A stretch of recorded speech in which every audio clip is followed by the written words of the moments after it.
Hey tout le monde, j'espère que vous allez bien. Aujourd'hui on se retrouve pour une petite vidéo où je vais vous expliquer les chocs culturels que j'ai subis depuis que je suis arrivée au Japon.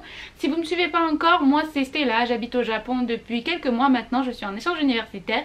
Et du coup aujourd'hui je vais un petit peu vous parler des trucs qui m'ont surprise depuis que je suis arrivée ici. Alors le plus gros choc culturel que j'ai eu, ça va peut-être vous étonner parce que c'était par rapport à Naoya, donc mon copain japonais avec qui je sors depuis déjà 3 ans. Donc on pourrait se dire qu'on a plus de choc culturel, mais si en fait on en a encore. Souvent on en a des petits, par exemple le fait que ça se fait pas de présenter son copain ou sa copine à ses amis au Japon. Moi je trouve ça un petit peu bizarre parce que je l'ai présenté à presque tous mes amis et lui il veut pas trop me présenter à ses amis. Enfin bref, c'est des petits chocs culturels comme ça qu'on a en principe d'habitude. Et cette fois-ci j'en ai eu un énorme en fait. L'autre jour on était chez lui comme ça et j'étais en train de terminer mon petit déjeuner et là je le vois qu'il va s'asseoir par terre un petit peu plus loin et il me dit viens mettre ta tête sur mes genoux. Moi je me suis dit ok sympa, ouais, éventuellement. Et là je le vois qui prend une boîte de coton-tige et il me dit je vais te laver les oreilles. Je lui ai dit quoi? Il n'y a aucune chance que tu me laves les oreilles, il n'y a que moi qui me lave mes oreilles, c'est pas toi qui va toucher l'intérieur de mes oreilles, c'est hors de question. Et je sais pas, ça m'a trop choquée.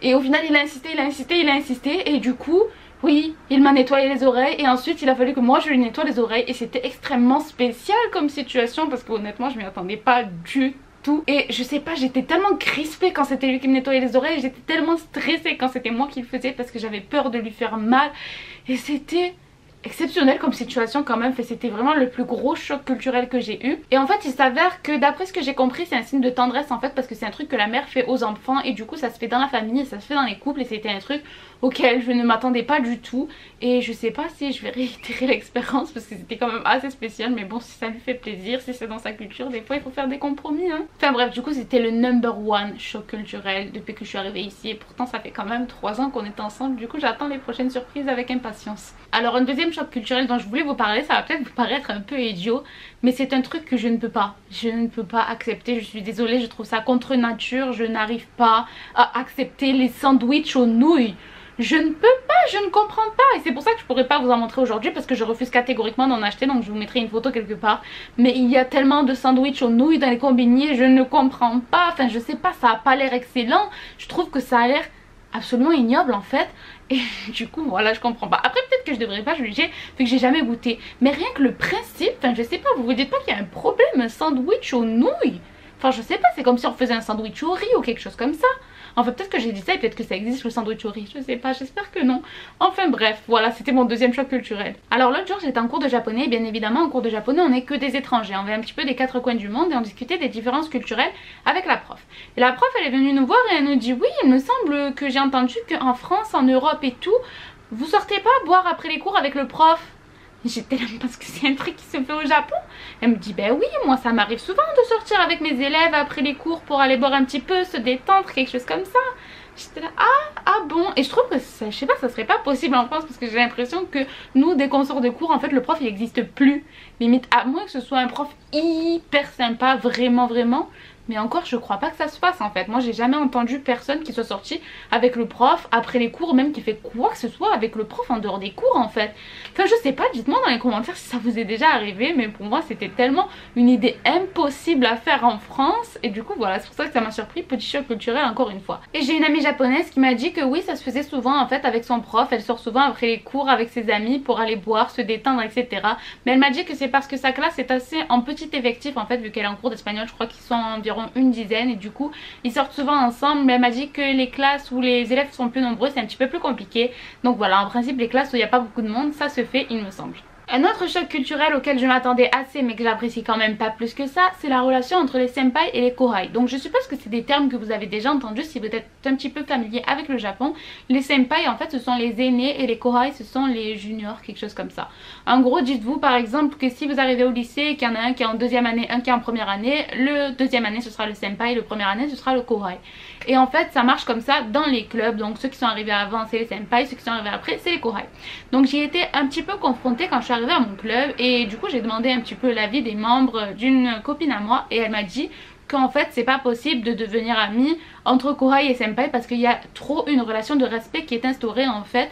Le kohai doit absolument respecter le senpai même s'il se fait crier dessus, même s'il se fait mal parler etc. Il doit le respecter quand même et ils peuvent même pas devenir amis à cause de cette relation.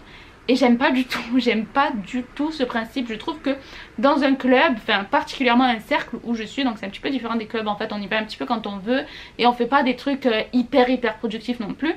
En fait, même dans les clubs comme ça où c'est un petit peu, voilà, bon enfant, on a quand même cette hiérarchie et je trouve que c'est un petit peu nul pour dans un endroit où on est censé, voilà, s'amuser, se faire des bons souvenirs, etc. Donc c'est un principe que je n'apprécie pas du tout parce que moi je trouve que si quelqu'un te parle mal, enfin t'es censé pouvoir lui dire quoi, mais c'est pas parce qu'il est arrivé là avant toi qu'il sait mieux que toi certaines choses, enfin je sais pas, j'aime pas. Après oui c'est un point culturel que je devrais accepter mais j'ai du mal. Un autre truc qui risque de vous paraître un petit peu con, c'est qu'en France par exemple quand on rencontre un de nos amis ou quoi, on va lui demander salut ça va, et c'est un truc que je faisais à chaque fois au Japon. À chaque fois que je croisais un ami japonais ou quoi, je lui disais bien sûr en japonais salut ça va. Et l'autre jour il y a une copine qui m'a dit mais tu sais normalement quand on voit nos amis ou quoi on demande pas si ça va, enfin moi je demande pas à mes amis si ça va. Et j'étais choquée parce que ça fait quand même 5 ans que j'apprends le japonais, personne m'avait jamais dit que ça ne se dit pas tellement entre japonais. Et du coup en fait mes amis ils sont quand même tellement habitués à moi qui leur demande si ça va que maintenant eux ils me demandent directement si ça va en japonais aussi. Et enfin je sais pas, je pense qu'on va garder ce fonctionnement parce que déjà ça m'intéresse de savoir si mes amis vont bien quand je les rencontre. Et puis j'y suis tellement habituée. Mais voilà, c'était quand même un autre choc culturel. Un autre truc que je sais pas si on peut vraiment considérer comme un choc culturel mais qui m'a quand même surpris dans ma fac au Japon, c'est le fait qu'on a des questionnaires de satisfaction pour les cours. Donc on en a eu 2 par cours, un au milieu du semestre, un à la fin du semestre. On devait donner nos commentaires sur les profs, sur le cours, ce qu'on en pense, si on aime bien le cours, si on avait des suggestions pour améliorer le cours. Et c'était tellement bien, du coup on a tous donné notre avis dessus. Et en fait on a même eu un rendez-vous avec les responsables du programme qui nous ont demandé si on n'avait pas de problème, si on était heureux, etc. C'est un rendez-vous de 15 minutes et ils ont fait avec chaque participant au programme d'échange. Donc je sais pas si c'est un truc qui se fait avec les élèves normaux, mais j'ai trouvé ça vraiment bien qu'ils s'inquiètent à ce point de savoir si on aime bien les cours, si on n'a pas de problème, si on apprécie bien la vie ici, si on est vraiment heureux. Et j'ai trouvé ça, je sais pas, tellement bien d'être suivi à ce point alors que j'avais l'impression que tout le monde s'en foutait de moi dans ma fac en France. Et je sais pas, c'était vraiment agréable comme sentiment et du coup j'apprécie vraiment ma fac ici et je suis très contente d'être là. Alors voilà, c'est là-dessus qu'on va terminer cette vidéo. Je pense que éventuellement j'en ferai une partie 2 si j'ai d'autres chocs culturels, ce qui va très certainement arriver.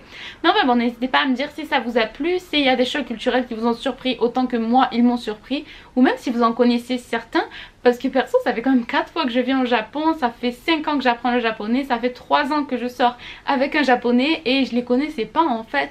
Donc n'hésitez pas à me dire si vous étiez au courant de ces choses là dans les commentaires. Enfin bref, n'hésitez pas à venir discuter avec moi dans les commentaires, j'adore un petit peu parler avec vous. Et sur ce, je vous dis bye bye, à la prochaine.